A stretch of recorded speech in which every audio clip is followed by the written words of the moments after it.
kita lanjut ke pembelajaran 5 dan 6 bagian 2. Jadi kan udah ya bagian 1, sekarang kita lanjut ke bagian kedua. Oke, let's go, kita mulai. Sudah berdoa ya tadi, kan tinggal lanjutin aja. Kita full screen dulu. Oke, sudah. Kita next slide dulu. Oke.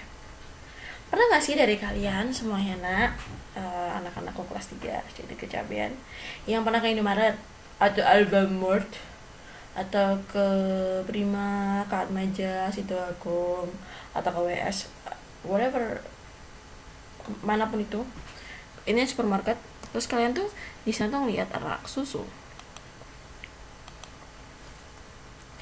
Ini yang kemasan paling besar, ini sedang, ini kecil, dan ini yang botol.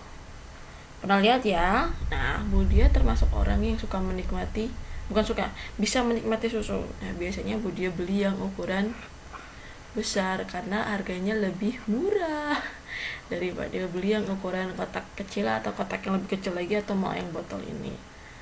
Nah, dari kalian biasanya beli yang ukuran mana? Yang besar, yang kecil, atau yang botol? Rasanya sama sebenarnya, tapi Budia karena lebih suka menginjang lagi, apa ya? Lebih ya karena lebih murah gitu. Next. Oke, hari ini kita akan menjelaskan dan menentukan luas dan volume dalam satuan tidak baku dengan menggunakan benda konkret. Kalau kemarin kan udah belajar mengukur luas dengan satuan tidak baku, yaitu satuannya apa? Persegi satuan. Nah, ini yang namanya satuan tidak baku tuh ini. Oke, nah sekarang kita akan mempelajari apa? Menentukan luas dan volume dengan satuan tidak baku menggunakan benda konkret. Benda konkretnya apa? Kita lihat.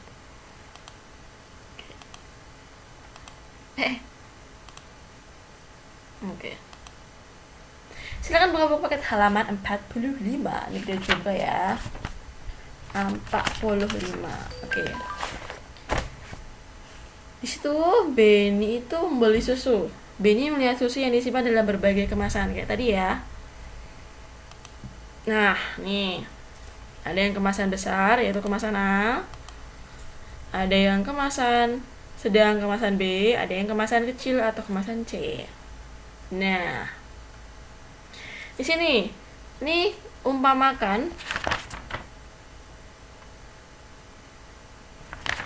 ini volume lagi, kemasan susu yang besar ini kita kosong, kemudian kita isi dengan susu yang ukurannya sedang ini ke dalam sini, ternyata isinya penuh. Berarti apa? Satu susu besar kardus ya, sebesar sama dengan 2 kardus susu sedang. Ukurannya, volume itu ukuran, atau isi. Jadi isi air yang gede ini, isi susu yang kardusnya besar ini itu sama dengan 2 susu yang ukurannya sedang. Oke, yang selanjutnya sekarang kita coba. Kalau yang susunya kecil tuh ternyata jadi bisa diisi dengan 4 kantong susu, 4 kardus kecil, 4 kardus susu kecil. Ini bisa jadi satu ukuran susu dengan kardus yang ukurannya besar. Jadi 1 dus susu besar sama dengan 4 dus susu kecil. Next. Jadi kemasan susu adalah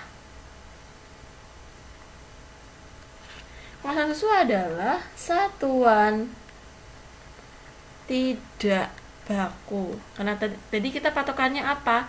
Misalnya mengisi ini penuh menggunakan kardus yang susu yang ukurannya sedang, jadi berapa tadi? Butuh berapa? 2 kan? Kalau mengisi ini menggunakan kardus yang paling kecil ini tadi, kita butuh berapa kardus? 4 kardus. Jadi kemasan susu adalah satuan tidak baku dalam materi tadi ya. Sekarang kita next. Nah, Sekarang kalian buka halaman 47 dan 48. Di sini anggota kelompok tuh mengumpulkan semua botol minumnya. Ada yang warnanya kuning, ada yang warnanya kuning, ada yang warnanya biru, ada yang warnanya merah, ada yang orange, ada yang abu-abu. Nah, kemudian setiap botol itu dituangkan dalam gelas yang sama. Nah, tapi beda-beda ya, dewe-dewe maksudnya dia.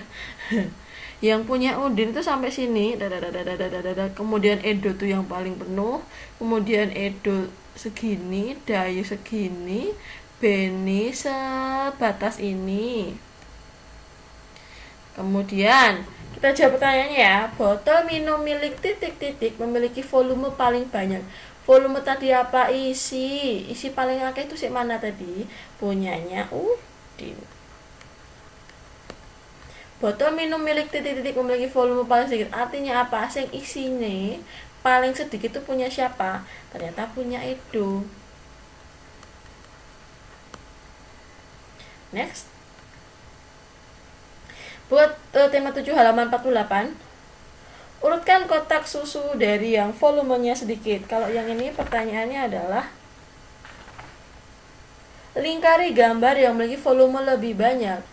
Lingkari gambar yang memiliki volume paling banyak. Ingat, volume itu apa tadi? Isi yang paling banyak yang mana? Ya, yang paling pertama nih, yang galon paling banyak.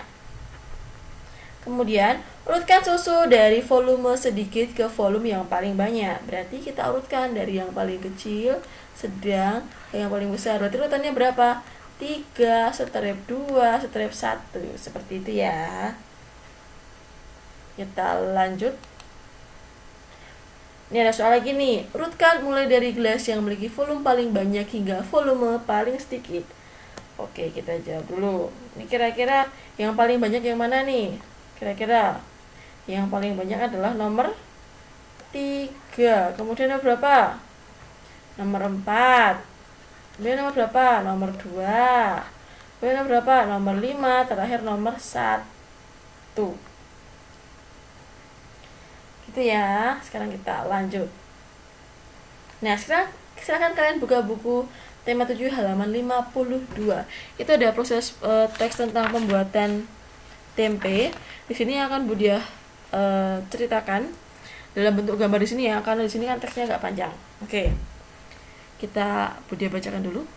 Nanti kalian bisa baca yang di buku ya. Tempe makanan yang kerap dikonsumsi sehari-hari ternyata membutuhkan proses yang tidak sederhana. Pembuatan tempe setidaknya memerlukan waktu selama 3 hari. Mulai kedelai mentah hingga penumbuhan jamur siap dipasarkan. Yang pertama, ini langkah pertama. Biji kedelai direbus selama 30 menit, kemudian kedelai direndam selama 1 malam. Ketiga, kedelai dikupas kulit arinya hingga menjadi keping kedelai. Jadi biasanya itu kedelai ada kulit tipisnya itu, fungsinya direbus dan direndam itu adalah biar apa? Kulit arinya yang tipis-tipis ini tuh bisa mudah dikopek atau dikelupas. Yang keempat, kedelai ditanak hingga matang alias dikukus lagi sampai matang. Yang kelima, kedelai ditiriskan hingga dingin dan mengering.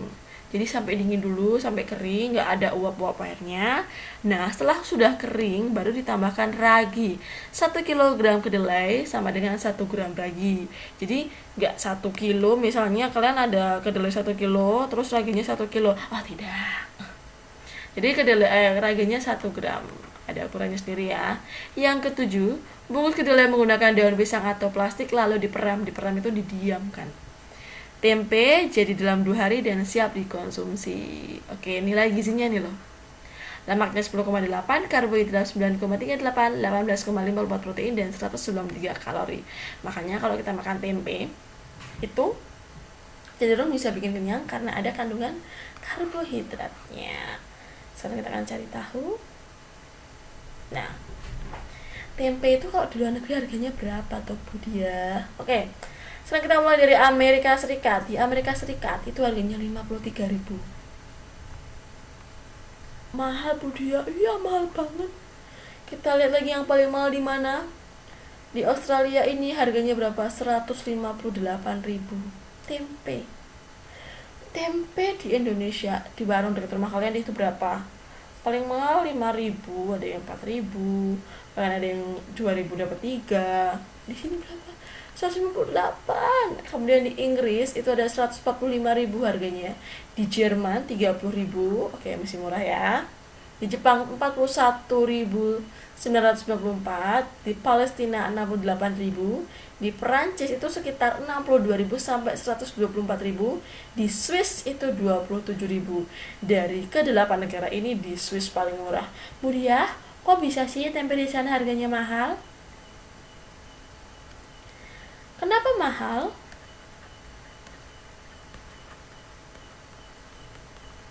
Nah, rata-rata di sana tuh kedelai jarang.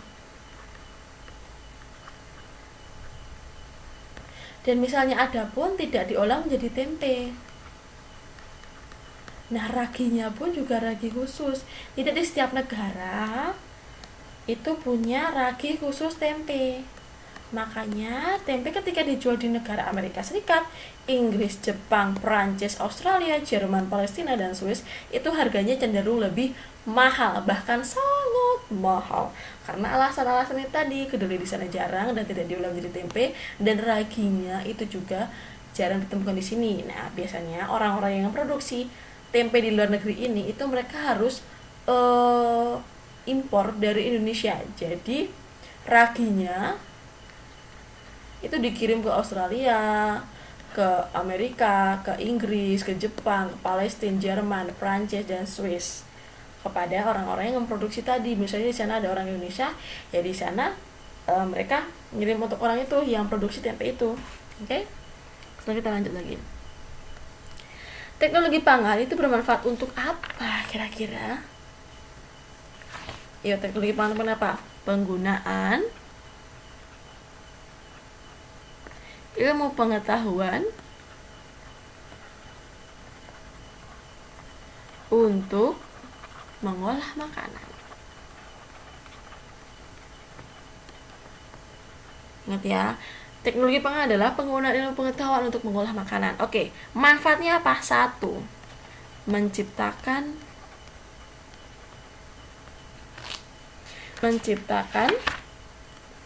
makanan dengan apa? Dengan model baru atau jenis baru. Oke, contohnya gini, kedelai.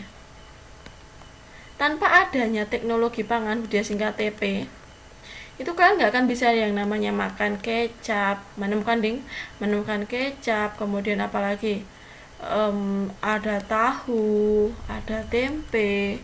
Kalian nggak bisa makan itu tanpa adanya teknologi pangan. Susu itu nggak akan bisa kalian nikmati dalam bentuk keju, apalagi yogurt, apalagi kental manis, susu bubuk. Jadi menciptakan jenis makanan baru itu adalah salah satu manfaat teknologi pangan. Budi ulang ya, Budi hapus dulu. Menciptakan jenis makanan baru. Yang pertama, yang kedua, membuat makanan lebih awet. Oke, itu ya manfaatnya. Kita lanjut. Oke, silakan kalian buka buku tema halaman 54 sampai 56. Di sini ada gambar panci besar dan sebelahnya ada jejer-jejer berapa lagi? Ada banyak gelas kecil. Jadi maksudnya gini, panci ini itu kalau mau dipenuhi air, diisi air, itu harus menggunakan atau ukurannya menggunakan 9 cangkir penuh air. Jadi syarat panci ini itu bisa penuh adalah diisi dengan 9 cangkir air. Next. Nah, silakan buka halaman 56. Sudah. Nah, itu ada latihan, kemudian bahas kalian aja, nanti soalnya belakangan aja. Oke, yang penting materinya tersampaikan dulu. Jika air di gelas dituangkan ke dalam panci, lingkari volume air yang paling banyak. Oke, sebelum kita lingkari, kita beri tanda dulu. Yang pertama A, B, C, D, E. Tadi suruh lingkari volume yang paling banyak, alias apa? Yang isinya tuh paling penuh. Bisa dilihat dari gelas yang jumlahnya paling banyak. Ini gelasnya ada berapa? 1, 2, 3, 4, 5, 6, 7, 8, 9, 10. 10 gelas. Yang pertama ada berapa? 3 gelas. Ketiga berapa? 2 gelas. Keempat berapa? 6 gelas. Terakhir berapa? 1 gelas. Sekarang kalau kita minta urutkan dari volume yang paling banyak ke yang sedikit, berarti urutannya berapa? Ini udah ada huruf ya, kita pakai huruf aja. Ini banyak ke sedikit, berarti B, D, kemudian apa? A, C, E. Kalau dari sedikit ke banyak, jawabannya berarti dibalik. E, C, A, D, B. Karena kalau pertanyaannya panci yang isinya paling sedikit, yang mana? Yang ininya, yang isinya tuh paling sedikit yang mana? Yang paling bawah, alias panci E. Seperti itu ya. Sekian dulu untuk materi tema 7 pembelajaran 5 dan 6 bagian kedua.